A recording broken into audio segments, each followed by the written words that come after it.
Next example को हम देखते हैं जिसमें हमने ग्रेड असाइन करना है, टोटल मार्क्स और ऑब्टेन मार्क्स के लिहाज से ग्रेड को असाइन करना है। तो इसमें क्या होगा कि हमने सबसे पहले परसेंटेज निकालनी है, परसेंटेज के अकॉर्डिंग जो भी वैल्यू आएगी उसके मुताबिक जो है ABC ग्रेड जो है प्रिंट हो जाएगा।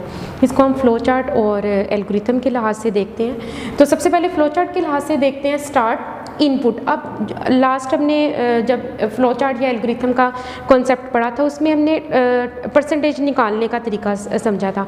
तो सेम आधा तो प्रोग्राम आप लोगों का वही हो गया जो कि हमने पहले पढ़ा था। अब इसमें क्या होगा कि ऑब्टेन्ड और टोटल मार्क्स जो हैं यूज़र ने इनपुट करने हैं, उसके बाद परसेंटेज का formula obtained over total multiply by 100। अब यहाँ पर आकर कंडीशन आती है कि अगर परसेंटेज जो है वो ग्रेटर है 80 से, कि अगर 80 से परसेंटेज ज़्यादा आ जाती है तो प्रिंट करवा दे, यानी आंसर तो कंडीशन होगी ट्रू, आंसर आएगा येस, तो ग्रेड को इक्वल रखा है A+ के। अगर हम यहाँ पर एंड पे जाएं तो लास्ट पे प्रिंट हो रहा है जो कि आउटपुट शो होगा ग्रेड, और ग्रेड यहाँ पर इसकी वैल्यू क्या है A+, तो ये शो हो जाएगा। अब फॉर एग्जांपल कि अगर 80 से ज़्यादा नहीं आती परसेंटेज, 80 से कम आ जाती है जैसे 75 या 80 से अगर कम आ जाती है जैसे 60 है तो, या 65 कुछ इस तरह आ जाती है, तो अब हम देखते हैं सेकंड इसकी कंडीशन को देखते हैं कि अगर परसेंटेज 70 से ज़्यादा है तो प्रिंट करवा दिया जाएगा ग्रेड A। अगर नहीं तो फिर अगली कंडीशन को चेक किया जाएगा जो कि है ग्रेटर देन 60। अगर 60 से ज़्यादा आएगी तो ग्रेड होगा B, और इसका भी एंड पे हम देखेंगे कि आउटपुट शो हो रहा है प्रिंट ग्रेड, और ग्रेड की वैल्यू यहाँ पर B है।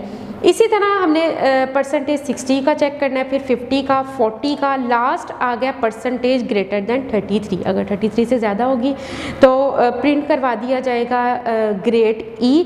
अगर 33 से भी कम आती है तो लास्ट में हमारा प्रोग्राम चलेगा ग्रेड F, यानी कि लास्ट पे फेल हो जाएगा।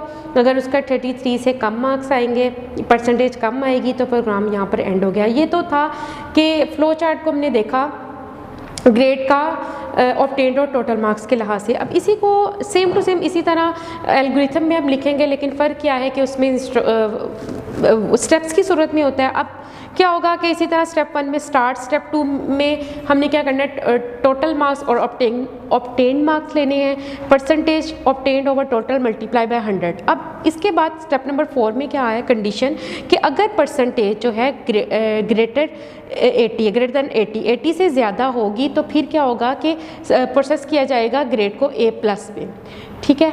उसके बाद अगर ये नहीं होती तो एल्स वाला पार्ट चलेगा, जैसे हमने पहले भी डिसीजन मेकिंग में पढ़ा था कि अगर तो कंडीशन ट्रू होगी तो इफ़ वाला पार्ट चलेगा, अगर फॉल्स होगी तो फिर एल्स वाला पार्ट चलेगा। अब एल्स वाले पार्ट में क्या है कि अगर परसेंटेज 70 से ज़्यादा है तो फिर क्या होगा, सेट ग्रेड टू A।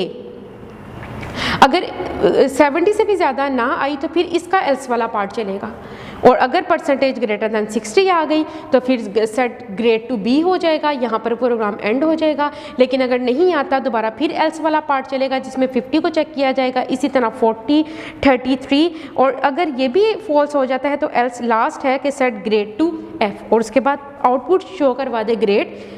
और ग्रेड जैसे कि हमने यहाँ पर A+ दिया था, A दिया था, अगर 80 से ज़्यादा आ जाता है तो ग्रेड A+ प्रिंट हो जाएगा। अगर 70 से ज़्यादा आ जाता है तो ग्रेड आउटपुट, चूँकि ग्रेड लिखा हुआ है तो यहाँ पर जो इसकी वैल्यू होगी वो प्रिंट हो जाएगी, जैसे B, C इस तरह हमने नाम दिए गए हैं। तो एंड पे प्रोग्राम जो है स्टेप नंबर 6 में प्रोग्राम एंड हो जाएगा।